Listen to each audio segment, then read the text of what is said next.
Hi నమస్తే, నా పేరు విష్ణుకుమార్. నేను సీనియర్ జర్నలిస్ట్ని. ఇవాళ మనం ప్రజాప్రశ్న పేపర్కి సంబంధించినటువంటి విశ్లేషణని ఈ వీడియోలో చూద్దాము.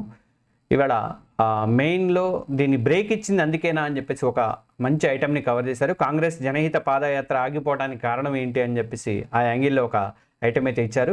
జనహిత పాదయాత్రకు అనేక ఆటంకాలు ఎదురవుతున్నాయి. యూరియా కొరత, భారీ వర్షాలతో జనహిత పాదయాత్రకు బ్రేక్ పడింది. కాంగ్రెస్ వ్యవహారాల ఇన్ఛార్జి మీనాక్షి నటరాజన్తో పాటు పిసిసి అధ్యక్షుడు మహేష్ కుమార్ గౌడ్ నేతృత్వంలో జిల్లాల్లో జనహిత పాదయాత్రకు శ్రీకారం చుట్టారు. స్థానిక సంస్థల్లో ఎన్నికల్లో గెలుపు కోసమే వారు ఈ పర్యటనలు ఎంచుకున్నారు, ఈ యాత్రలు ఎంచుకున్నారు. కానీ కాంగ్రెస్ పార్టీ అధికారంలోకి వచ్చి 2 ఏళ్లలో అమలు చేసినటువంటి హామీలతో పాటు అభివృద్ధి పనులు వివరించేందుకు ఇది ఎంచుకున్నారు. కానీ చివరికి ఏమైందంటే అక్కడికి వచ్చేసరికి యూరియా దొరక్క జనం చాలా ఇబ్బందులు పడుతున్నారు. నైట్లు నుంచి పగలు కానీ నైట్లు కానీ వర్షాలకి ఎండకెండి వర్షాలకు తడుచుకుంటూ అలానే నిలబడుతున్నారు. సొసైటీల ముందు వాటి ముందు పెద్ద ఎత్తున తెల్లవారుజాము నుంచి నైట్ల నుంచి కూడా రాత్రులు అయితే జాగారం చేస్తున్నారు. ఇక ఈ పరిస్థితిలో రైతులందరూ కూడా బాగా కోపంగా ఉన్నారు, ఆగ్రహంగా ఉన్నారు. ఎక్కడ ఏ విలేజ్లోకి వెళ్తే ఆ విలేజ్ నుంచి ఎక్కడి నుంచి కొడతారో ఎక్కడి నుంచి మీద పడతారో అన్న యాంగిల్లో ఉంది. కాబట్టి ఎందుకు వచ్చిన గోల అని చెప్పేసి కొంత ఇబ్బంది అయితే ఎదురవుతాయని చెప్పేసి వీళ్ళైతే జనహిత పాదయాత్రని ముగించినట్టుగా కూడా అర్థమవుతుంది. మనకి ప్రజల నుంచి కూడా వ్యతిరేకత వస్తున్నట్టుగా తెలుస్తుంది. ఎందుకంటే అసలు ఈ ఏడాది జూలై 31 నుంచి జనహిత పాదయాత్ర అప్పటి నుంచి వివిధ సమస్యలు ఎదుర్కొంటుంది. ఈ పాదయాత్ర ఏఐసిసి ఇన్ఛార్జ్ చేపడతాను ఫస్ట్ ప్రకటించారు. కానీ ముఖ్యమంత్రి రేవంత్ రెడ్డి అభ్యర్థిని వ్యక్తం చేయడం చివరికి టీపీసీసీ అధ్యక్షుడు ప్రారంభించాడు, నడిపిస్తారని అన్నారు. 2వ దశ యాత్ర ఆగస్టు 4వ తేదీ నుంచి జరిపి తర్వాత కాంగ్రెస్ పార్టీ అకస్మాత్తుగా దీన్ని నిలిపేసింది. 42% బీసీ రిజర్వేషన్ కోసం ఢిల్లీలో జంతర్ మంతర్ ధర్నా చేపట్టాను, కానీ అక్కడికి అందరూ కూడా వెళ్ళిపోయారు.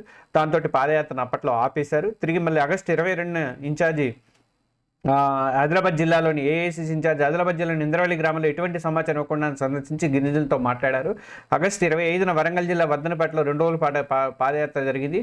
ఆ తర్వాత నుంచి ఈ కార్యక్రమం అనేది మిగిలిపోయింది. ఫస్ట్ భారీ వర్షాలు ఒకటి కారణము, యూరియా కొరత ఒకటి కారణము. ఈ రెండు మెయిన్గా.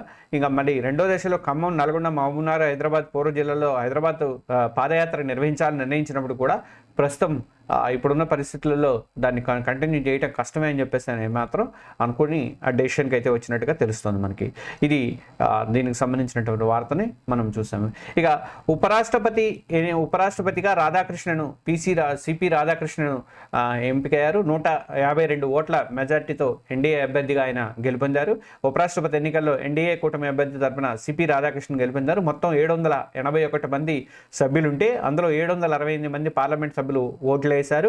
భారత రాష్ట్ర సమితి బీజేపీ, బీఆర్ఎస్ కానీ బీజేడీ కానీ శిరోమణి అకాలీదళ సభ్యులు కానీ ఓట్లు అయితే వేయలేదు. ఉపరాష్ట్రపతి అభ్యర్థిగా ఎన్డీఏ తరపున సిపి రాధాకృష్ణను, విపక్షాల ఉమ్మడి అభ్యర్థిగా జస్టిస్ బి సుదర్శన్ రెడ్డి పోటీ చేశారు. ఉపరాష్ట్రపతి కోటా విజయానికి కావాల్సినటువంటి ఓట్లు 377 మాత్రమే అయితే అందులో రాధాకృష్ణకి 452 ఓట్లు అయితే వచ్చినాయి. సుదర్శన్ రెడ్డికి 300 ఓట్లు పోయినాయి.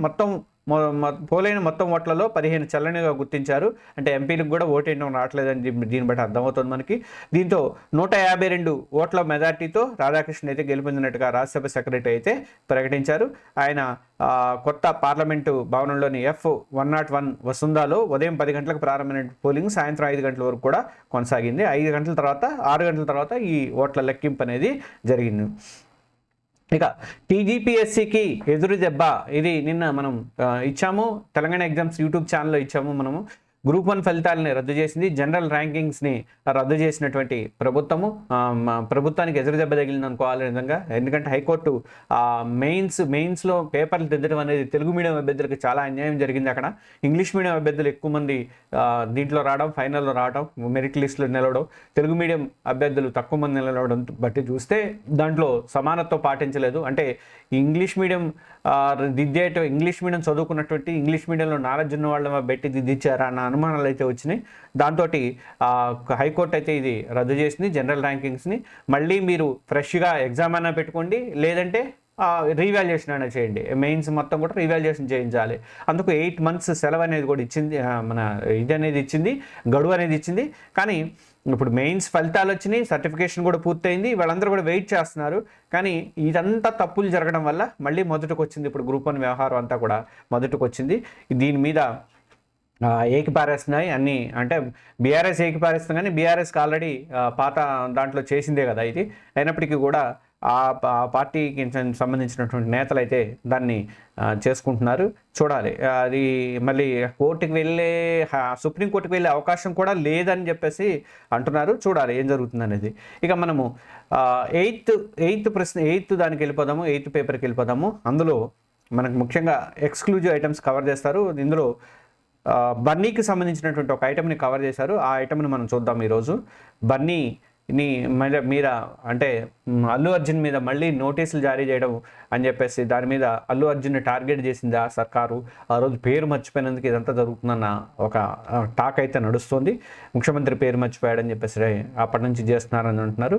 అల్లు బిజినెస్ పార్క్పై జిహెచ్ఎంసీ కన్నెర్ర నిబంధనలకు విరుద్ధంగా పెంట్ హౌస్ నిర్మాణం ఎందుకు కూల్చివేయకూడదంటూ నోటీసులు. మన నగరంలో లక్షల్లో అక్రమ నిర్మాణాలు ఉంటే వాటి సంగతి ఏంటి, అల్లు అర్జున్కే ఎందుకు నోటీసులు ఇచ్చారు అన్నది ఇప్పుడు టార్గెట్గా చేశారా అన్న యాంగిల్లో ఇప్పుడు మొత్తం నడుస్తుంది, చర్చ నడుస్తుంది. ఒక షాకుగా చూపించి, ఒక పెంట్ హౌస్ని ఒక షాకుగా చూపించి తనకు నోటీసులు ఇచ్చారని చెప్పేసి ఉంటారు. జూబ్లీ హిల్స్, బంజారీస్లో సాక్షాత్తు ముఖ్యమంత్రి రేవంత్ రెడ్డి నివాసం చుట్టుపక్కలే ఏసీపీ ఇంజా శ్రీనివాస్ కనుసైగల్లోని అనేక అక్రమ నిర్మాణాలు, అక్రమ షెడ్లు నిర్మించారు. వాటిపై పత్రికలు అనేక కథనాలు వచ్చినప్పుడు కూడా ఇప్పటివరకు స్పందించని జిహెచ్ఎంసీ ఈ ఒక్కసారి హీరోని టార్గెట్ చేసి దాని వెనక ఖచ్చితంగా హీరోని టార్గెట్ చేయడం వెనక దాని వెనక ఖచ్చితంగా కుట్ర ఉంది అని చెప్పేసి అంటున్నారు. ఎందుకు కూల్చకూడదంటూ అల్లు అరవింద్ కుటుంబ వ్యాపారాల కేంద్రంగా నిలిచి ఈ బిజినెస్ పార్క్ను నవంబర్ 2023 రామలింగయ్య 101వ జయంతి సందర్భంగా ప్రారంభించారు. ఈ భవనానికి 4 అంతస్తులకే జిహెచ్ఎంసీ పర్మిషన్ అయితే ఉంది. అయితే వాటి అనుమతులు అదనంగా ఒక పెంట్ హౌస్ నిర్మించారు. ఈ అక్రమ నిర్మాణం మీద సమాచారం అందుకున్నటువంటి జిహెచ్ఎంసీ సర్కిల్ 18 అధికారులు రంగంలోకి దిగి భవనాన్ని పరిశీలించి అనుమతి లేని పెంట్ హౌస్ను గుర్తించారు. వెంటనే నోటీసులు జారీ చేసి దాన్ని ఎందుకు కూల్చకూడదో చెప్పాలని చెప్పేసి అల్లు అరవింద్కి ఆదేశాలు అయితే జారీ చేశారు. అయితే సినీ పరిశ్రమలో మాత్రం దీని మీద ఒక హాట్ టాపిక్గా నడుస్తుంది. అల్లు అరవింద్ని, అల్లు అర్జున్ని టార్గెట్గా చేసుకొని మాత్రమే ఈ నోటీసులు కానీ, ఈ అక్రమ నిర్మాణాలు కానీ, ఆ పేరు ఈ పేరు చెప్పి మరి హైదరాబాద్ అంతటా ఉన్నాయి ఈ అక్రమ నిర్మాణాలు. కానీ వీళ్ళిద్దరినే టార్గెట్ చేశారు అని చెప్పేసి ఒక టాక్ అయితే నడుస్తుంది. దానికి సంబంధించిన వార్తని మనకి ప్రజాప్రశ్నలో 8th పేజీలో కవర్ చేశారు. ఇక నిన్న మనం నేపాల్ సంగతి చూసాము. నేపాల్కి సంబంధించినటువంటి వార్తని ఇక్కడ చూసాము. నేపాల్లో రాజకీయ సంక్షోభం తారస్థాయికి చేరింది. అది జెడ్ పేరు మీద సోషల్ మీడియా దీని మీద నిషేధం విధించడానికి అక్కడ నుంచి స్టార్ట్ అయినటువంటిది. ఓలీ యొక్క అవినీతి మీద కూడా టార్గెట్ చేసుకుంటూ అవినీతికి పాల్పడుతున్నారు ఆయన కుటుంబం, ఆయన అవినీతికి పాల్పడ్డారని చెప్పేసి దాని మీద కూడా వెళ్ళిపోయి మొత్తానికైతే ఈ 19 మంది చనిపోయారు. దాదాపు 400 మంది పైగా గాయపడ్డారు. 19 మంది చనిపోయారు ఈ అల్లర్లలో, ఈ గొడవలలో. అయితే ప్రస్తుతం అయితే ఆయన ఓలీ అయితే రిజైన్ చేశారు, మంత్రులు రిజైన్ చేశారు, ప్రభుత్వం కూడా కూలిపోయింది. కొత్త ప్రభుత్వం ఏర్పాటుకు అయితే ప్రయత్నాలు అయితే జరుగుతున్నాయి. చూడాలి ఏం జరుగుతుంది అనేది. కానీ ఇది మాత్రం జెడ్ అనేది ఇప్పటికి మనకి ఇట్లాంటి యూత్ నుంచి కానీ ఇట్లాంటి ఇది రావడం అనేది అటు శ్రీలంకలో స్టార్ట్ అయింది, తర్వాత బంగ్లాదేశ్, తర్వాత నేపాల్కి వచ్చింది. మరి మన దగ్గర కూడా వస్తుందని చెప్పేసి నేను ఒక సోషల్ మీడియా ఆసక్తికరమైన చర్చ ఒకటి నడిచింది. మన దగ్గర ఎందుకు వస్తుంది అన్నది నేనైతే నిరుద్యోగుల నుంచే వస్తుందని చెప్పి నేనైతే అనుకుంటున్నా. అటు కేంద్ర ప్రభుత్వం కానీ రాష్ట్ర ప్రభుత్వం కానీ ఇద్దరు కూడా మోసాల మీద మోసాలకు పాల్పడుతున్నారు. రేపు వచ్చేసేసి ఆ ఇంజనీరింగ్ స్టూడెంట్స్ అందరినీ కూడా రోడ్డు మీద పడేస్తుంది. ఇట్లా మొత్తం మీద యూత్కి ఒక ఉపాధి అనేది లేకుండా పోయే పరిస్థితి ఏర్పడినప్పుడు మాత్రం మన దగ్గర కూడా అలాంటి వచ్చే అవకాశం ఉందా అని చెప్పేసి ఒక టాక్ అయితే నడుస్తుంది. ఇంకా నాచారం ఈఎస్ఐలో మందుల కొరత. ఈఎస్ఐ డాక్టర్ల ఐపీ హోల్డర్ను ప్రశ్నిస్తే మాటల దాడికి దిగుతున్నారు. హాస్పిటల్లో షుగరు, బీపీ టాబ్లెట్ల కొరతతో ఇబ్బంది పడుతున్నటువంటి ఐపీ హోల్డర్ కుటుంబ సభ్యులు, అలాగే ఈఎస్ఐ హాస్పిటల్కి వచ్చే రోగుల పట్ల నిర్లక్ష్యంగా వ్యవహరిస్తున్నారు డాక్టర్లు అని చెప్పేసి ఒక వార్తని ప్రజాప్రశ్న చివరి పేజీ 8వ పేజీలో కవర్ చేశారు. నాచారం ఈఎస్ఐ హాస్పిటల్లో సీజన్ వ్యాధులతో ఇబ్బందులు పడుతుంటే పట్టించుకొని ఈఎస్ఐ నిర్వాహకులు ఆందోళన చెందుతున్నటువంటి ఐపీ హోల్డర్ కుటుంబ సభ్యులు, అంటే మొత్తం మనం ఎంప్లాయీస్గా ఉన్న వాళ్ళందరికీ కూడా, ఈ ఈఎస్ఐ ఉన్న వాళ్ళందరికీ కూడా ఇక్కడ ట్రీట్మెంట్ అనేది ఇదివరకు ఈఎస్ఐ హాస్పిటల్, నాచారం హాస్పిటల్ చాలా ఫేమస్ ఉండేది మంచిగా. అక్కడ సనత్ నగర్ కానీ ఇది కానీ మంచి ఫేమస్ ఉండేవి. కానీ ఇప్పుడు అంతా మరి మొత్తం సీజనల్ వ్యాధులకు వస్తున్నాడు, కనీసం మందులు, బీపీ బిళ్ళలు కూడా దొరకట్లేదు అని చెప్పేసి అని అంటున్నారు. మరి నా దగ్గర ఈఎస్ఐ కటింగ్ చేయించుకున్నప్పుడు మాకెందుకు మీరు ఇది కల్పించట్లేదు, కనీసం వైద్య సౌకర్యాలు ఎందుకు కల్పించట్లేదు అని చెప్పేసి వాళ్ళైతే నిలదీస్తున్నారు. ఐపీ కార్డు హోల్డర్లు అయితే నిలదీస్తున్నారు. ఇది డాక్టర్లు కూడా నిర్లక్ష్యంగా వ్యవహరిస్తారు, సరైన వైద్యం కూడా చేయట్లేదని చెప్పేసి అని అంటున్నారు. ఇది సెంట్రల్ గవర్నమెంట్ ఆధ్వర్యంలో ఉన్నటువంటి సంస్థ. మరి ఈ సంస్థ సంస్థ విషయంలో, ఈ డాక్టర్ హాస్పిటల్ విషయంలో మరి ఇక్కడ ఉన్నటువంటి ఇద్దరు మంత్రులు ఉన్నారు కదా, కేంద్ర మంత్రులు ఇద్దరు, వాళ్ళిద్దరైనా కల్పించుకోవాల్సిన అవసరం అయితే కనిపిస్తుంది. కిషన్ రెడ్డి కానీ అటు బండి సంజయ్ కానీ వీళ్ళిద్దరు కూడా కల్పించుకోవాల్సిన అవసరం అయితే కనిపిస్తుంది. ఇక ఇంకొక వార్తని ప్రజాప్రశ్నలో ఎల్ఆర్ఎస్ కోసం 10 లక్షల లంచం అని చెప్పేసి నార్సింగ్ మున్సిపాలిటీకి సంబంధించినటువంటి వార్తని ప్రజాప్రశ్నలో కవర్ చేశారు. ఇదే నేను స్పాట్ వార్త. నార్సింగ్ మున్సిపాలిటీలో ఏసీబీ ఆకస్మిక తనిఖీలు, లంచం తీసుకుంటూ రెడ్ హ్యాండెడ్గా పట్టుబడిన టౌన్ ప్లానింగ్ అధికారిని. ప్లాట్ ఎల్ఆర్ఎస్ క్లియరెన్స్ కోసం 10 లక్షలు డిమాండ్ చేశారు ఆమె. తొలి విడతగా 4 లక్షలు తీసుకుండగా పట్టివేత. అధికారిని మణిహారికను అదుపులో తీసుకున్నటువంటి అధికారులు. లేఅవుట్ రెగ్యులేషన్ స్కీమ్ ఎల్ఆర్ఎస్ ఫైల్ను క్లియర్ చేయడానికి ఒక వ్యక్తి నుంచి లక్షల్లో లంచం డిమాండ్ చేసిన మహిళా అధికారిని ఏసీబీకి రెడ్ హ్యాండెడ్గా పట్టుబడ్డారు. నార్సింగ్ మున్సిపల్ ఆఫీసులో జరిగినటువంటి ఈ ఘటన స్థానికంగా కలకలం రేపింది. మంచిరేవుల గ్రామానికి చెందినటువంటి వినోద్ అనే వ్యక్తి తన ప్లాట్కి సంబంధించిన ఎల్ఆర్ఎస్ అనుమతి కోసము నార్సింగ్ మున్సిపల్ ఆఫీసులో దరఖాస్తు చేసుకున్నారు.